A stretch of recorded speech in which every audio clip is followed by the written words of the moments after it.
साली होलिया में एक बार झार के रंगवा लगाई हम चोली तार फार के रंगवा लगाई हम चोली तार फार के आव साली होलिया में एक बार झार के आव साली होलिया में एक बार झार के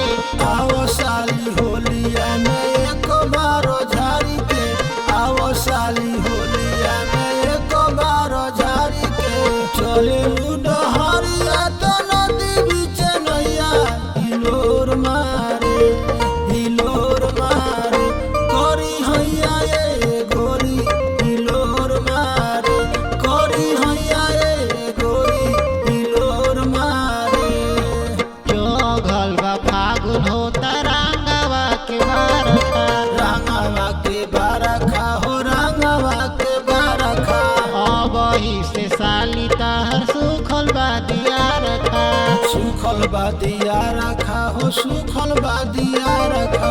डालम हम रंगवाई ढोलिया उघार के डालम हम रंगवाई ढोलिया उघार के आव साली होलिया में एक बार झार के आव साली होलिया में एक बार झार के आओ साली होलिया में एक बार झारी के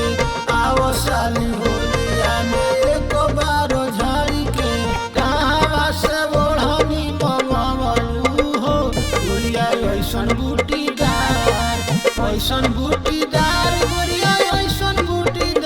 गोरिया ऐसन बूटीदार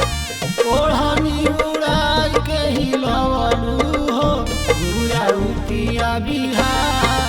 रंग विष्णु राम नाही तनी को लगाई है तनी को लजई है न तनी को लजई है रंगवाए साली तहर चीज में लगाई है चीज में लगई है साली चीज में लगई है मन करिए खुश फिचकारी अपन गार के मन करिए खुश फिचकारी अपन गार के